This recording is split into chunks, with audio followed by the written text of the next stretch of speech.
Bench pieces. There is obviously still a real need for fourth outfielders with this Toronto Blue Jays team. I think Robbie Grossman has been talked about a lot. This is a switch hitter, something that would fit really well as a bench piece. He doesn't play a great outfield, but could definitely, between Whit Merrifield, Kevin Biggio, and a guy like Grossman, they could definitely cover what is remaining for a need in the outfield. His last 2 years versus left-handed pitching. And this is why you would want a guy like Grossman, is to hit left-handed pitching. He hit 296 was his average, and over 400 on base percentage, which just works really well, especially as that kind of bench piece. Now, go ahead. No, Sorry, I was buddy. just gonna say if that's the case, and he is a guy who is only in the lineup against lefty pitchers, like you need those guys. You need those guys You to need fill out those your roster. guys. So it's not going to be a sexy addition, but you definitely need those guys. Those guys to the Tampa Bay Rays are oxygen. Mhm. Like they just live on those type of guys. So Yep. they are very useful.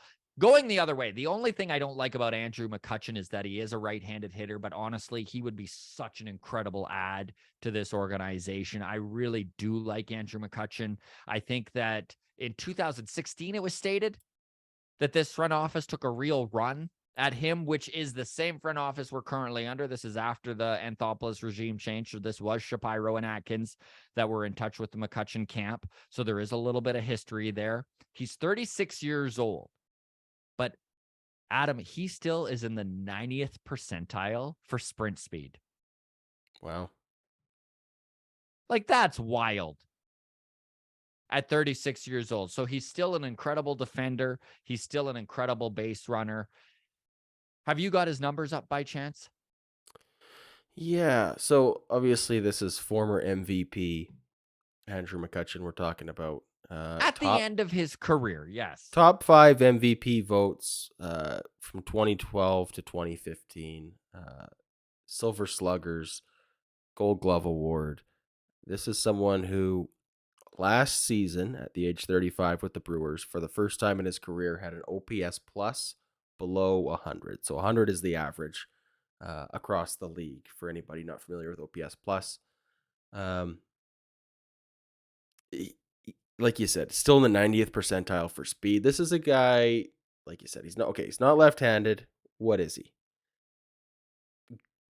Above average defender? Can we say that still? I think quite heartily we can say Okay. that. Yeah. Okay. Uh elite speed. This Yeah.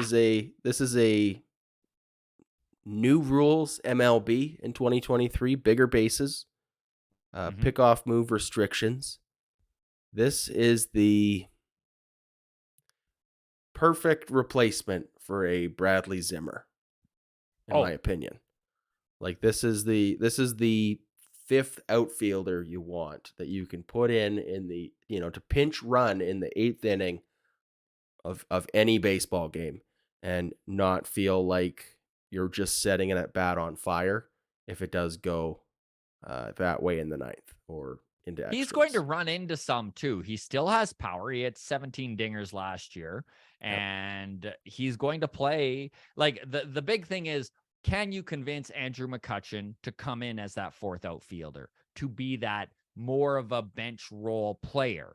I think you can. However, I think you can. I I think think that this is a winning guy is a without big any thing. rings, and this is He's a an guy. opportunity to get Great one. point. Great point. And again, when you're talking to him, show him how many games Raymond Tapia played. Raimel Tapia played, right? Absolutely. Yeah. There is going to be playing time available. I think if they did sign Andrew McCutcheon, you're still going to see him on the field for 120 games in a season.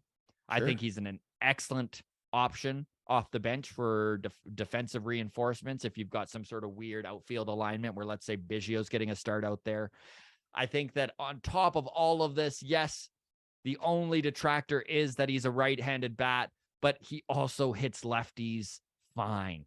It's not an elite thing, but he's also not going to take you back a step. I love the idea of Andrew McCutcheon. David Peralta is also still out there, but I like McCutcheon so much better than Peralta, even though Peralta is a power guy who's a lefty bat and could really hit some dingers off the bench for this team. I just don't particularly like Peralta's defense, and he's very much more of a bench role actual guy. He's a dude who, like, if he's going to play 60 games in a season, I'm fine with. I just don't want to see him in the outfield for 120 games. And after the Raimel Tapia stuff, you just know that's how many you're going to get out of your fourth outfielder. Yeah, no, that's fair. Okay, would love to hear whatever everyone else thinks. Who would you like to see on this Blue Jays bench? Where do you see that fourth outfielder coming from? Is he a signing? Is it a trade? Who do you have your eyes on? Very happy 2023 to all of you. Thank you so much for all the support you've given over the last year. It means the world to Adam and I. Feel free to join the Discord show. Link is in the show notes. Walk Off Podcast on Twitter, the Walk Off Podcast on Instagram, Patreon. Feel free to join us. We've got real reasons to do so now. If you don't wish to wait for the clips to come out, if you would just like the unedited version of the show right away with no interruptions or advertising, that is now available. And we're going to be doing trivia nights as well, which is very fun. All right, everybody, take care of yourselves. Cheers.